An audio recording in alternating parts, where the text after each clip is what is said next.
Alright, working on a little Maytag here again, and what I'm going to do is unbolt the connecting rod here off of the crank.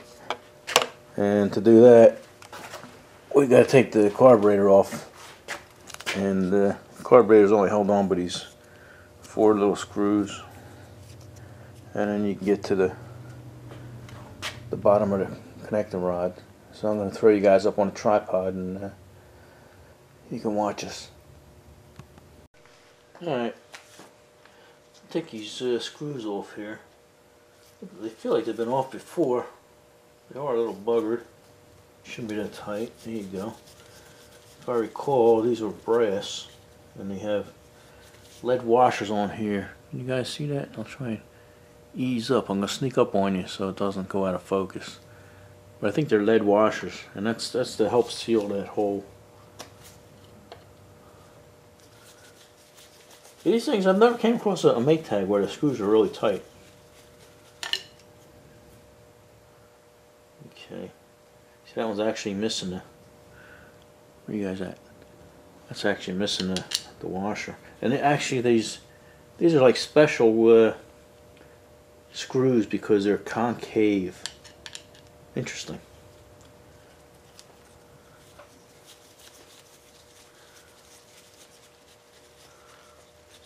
Wondering why I'm wearing gloves, because this really isn't that greasy, but just don't have a washer either. But when you get these engines, you don't know what like this stuff on here. You don't know what this is. You don't know if that's chemicals or mouse piss or rat shit or you don't know. And I'd rather not touch it. Could be some kind of acid. Who knows? Okay, now this one was a little bit already backed out a little bit. Yeah, you guys have Maytag engines and you have trouble starting them sometime. They got a good spark and everything, but they don't start. Inside here there's a little the gas suction valve has a ball bearing in there or something, and sometimes that gets stuck, and that's your problem. You're not getting fuel. There's really nothing holding this on now except age. So let me go get my plastic hammer and maybe tap that a few times. Okay. Yeah, the only thing holding it was goop, age. Wow. Here's that suction tube I was telling you about. And wow, that's really clogged up.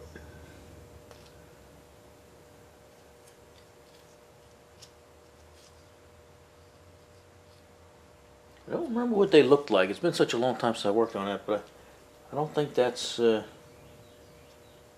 what the end looks like. I think they used to be like a little screen on the bottom and stuff. I could be wrong, but anyway, this thing needs to be taken apart and cleaned, and a new gasket.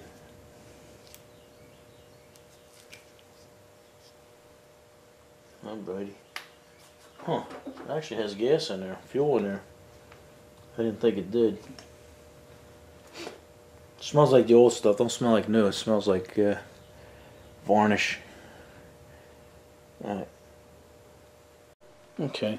I was just looking at the piston here on the connecting rod, and the top half is really tight and secure, so we have no problem there. But let me grab a seat here. But where it's on the connecting rod, I don't know what I said. Did I say wrist pin?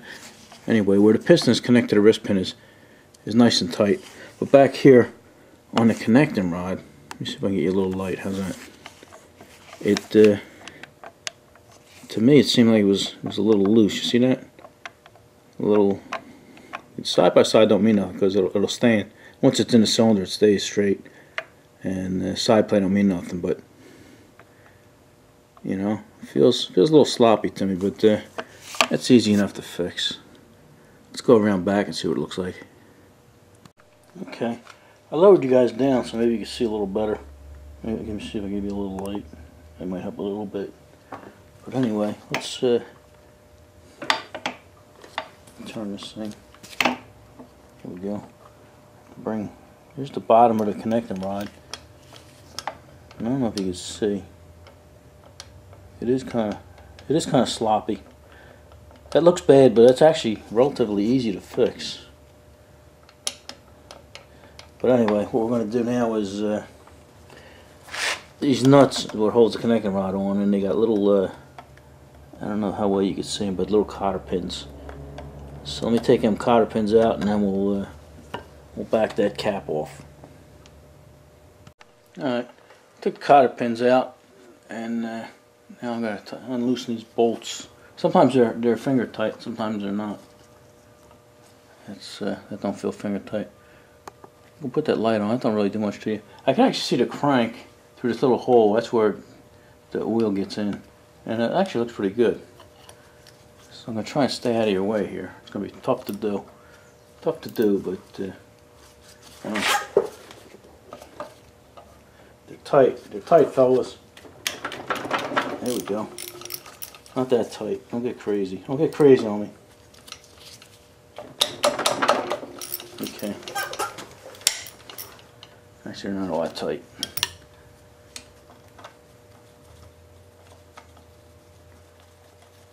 I'm still liking it. I'm still liking everything going on here.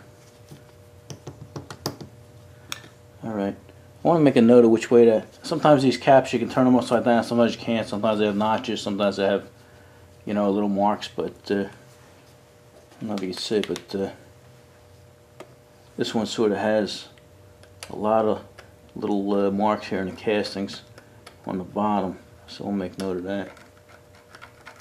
Okay, just a note. Sometimes when these caps, you can't get these caps out, the studs actually come out from the other side.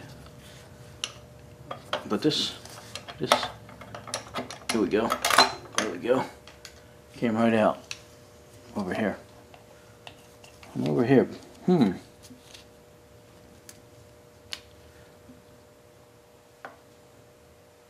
don't know how it looks on camera. Sometimes things looks worse on camera than they really are. I don't know if you're zoomed in or not.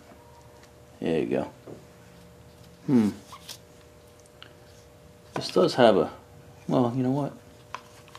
If I remember, I was going to say it has a strange tint to it, but if I remember now, these are brass connecting rods. So that's fine. That's fine there. Now let's find the other end. Oh no, it's down here.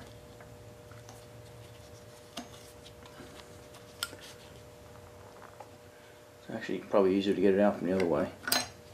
No, we got it. You almost gave up too easy. Okay, let's see here.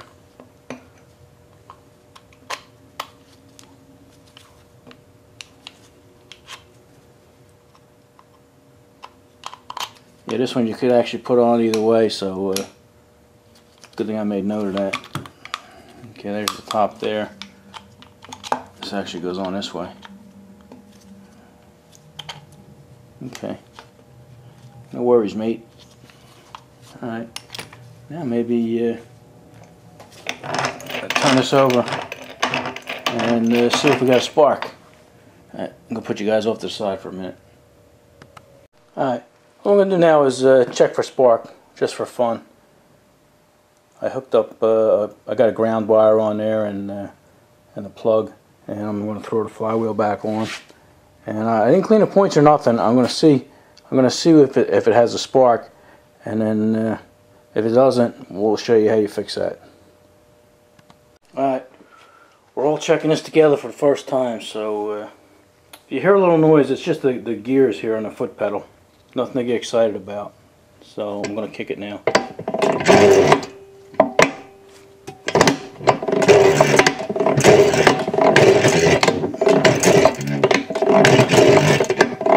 Alright, I don't see anything. Okay. Let me take these off the tripod for a second. Alright, let's try cleaning the points. You can actually just take your side plate off here, 2 screws, and you can get to the points and everything. But since all this I have on here isn't all tight and stuff like that, I'm just going to take the flywheel back off and we'll clean them. It's just as easy. Alright, what I'm going to do is I'm just going to clean these with a little bit of 220 sandpaper. They do look a little crusty, but not too bad. Okay. Could use a file, but I'm just going to try sandpaper for now. Alright, we'll get the bottom.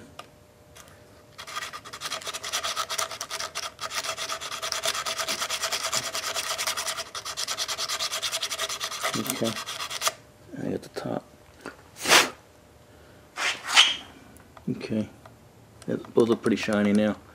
Alright, now if that don't work, the next step is to try the capacitor. Alright, we got the flywheel back on. Let's see what we got here. Alright, I don't see anything. Alright, let's check the capacitor.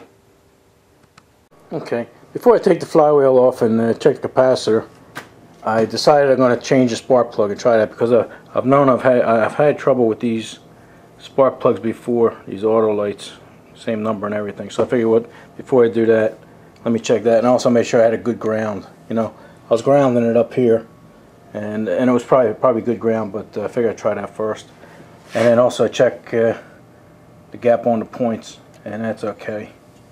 So we still don't have a spark. So now I'm going to take the flywheel off and check the capacitor. Alright, I'm going to check the capacitor now. Some people call them condensers. They used to call them condensers back in the old days, but that's this goldish yellow looking thing down here. Now it is electronic and it is 90 years old, so you know, I don't think they were ever meant to last that long. Some of them I've come across are still good. But anyway, when you check them, you want to disconnect them, or else you get a false reading. So this here is, I don't think there is a positive or negative, but there is a, you can't ground both of them out. So anyway, we're going to put one lead of the meter on there and then ground the other one out and see what we get. Where's my meter at? Alright, excuse me. Alright, this here's actually a capacitor meter, and they're cheap, you know. I think it was $12–15 or something like that. It used to be dead nuts on, but now it's a tenth off, which doesn't mean anything. It still works, and I'll show you what the problem, it reads. You know, it's not perfect, but it's so close that it'll work for what I need it for right here. And let me throw you in a tripod and show you. Alright, I'm going to turn the meter on here to 20 UF. That's 20 microfarads there. Now these things are usually 22. So what I'm going to do, doesn't really matter which lead you put where, but I'm going to take this one lead and stick that in the top here where that screw went. Okay, oops. Let me set this back up so you can see that. And then put the other lead on the ground here. And we're getting all kinds of erratic readings. So that's telling me that isn't any good. 2.9. Look at that, 1.9, 3.0, stuff like that. Okay, now let me grab a good capacitor. This is actually what I'm going to put in there, and it actually says on there 0.22. So if we check that, I'll try here and check the other side there, and it comes out. I'm looking at it backwards and it says 15.0, but actually it's, there you go, it's 0.22. 21, it keeps flipping from 21 to 22. That's what I mean by it was off, I guess that's a tenth, I don't know. Anyway, so I know this capacitor is good. It's a brand new capacitor. And then here's another one. Here's another 0.22. We'll check this one. The same thing, it says 0.21. So like I say, the meter's off slightly, but not enough to worry about it. I know it's working. And here's a couple others I got here. This This one here is 0.33. We'll see what that reads. It says 0.34. So like I know now that that capacitor is bad. Here's another one. This reads 0.05. And it comes out 0.04 in the meter. So the meter's good enough. Let's check one more while I got it here. It's 0.47. And that reads 0.46. So the meter's good enough to tell me that the capacitor there is no good. And what I usually do with these old capacitors is I'll take this newer one and I'll actually, it'll fit inside that. Oh, this is in your way there. There we go. I can actually rip the guts out of that old capacitor and stick the new one in there, so it'll actually look like that is an original capacitor. So anyway, let's I'll take one of these. I'll take this and throw this one on there, and we'll see if we get a spark.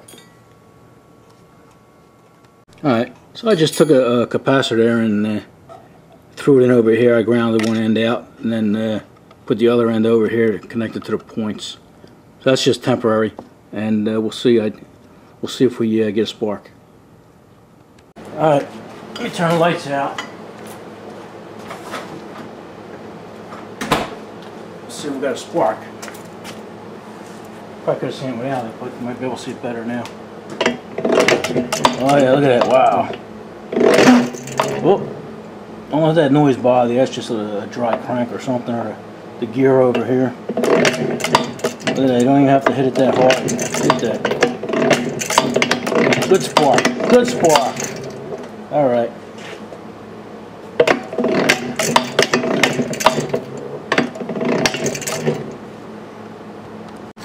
Just realized when I turn the lights out, you might not be able to see anything, huh? Alright, there we go. There we go. Can you see that spark? Good spark.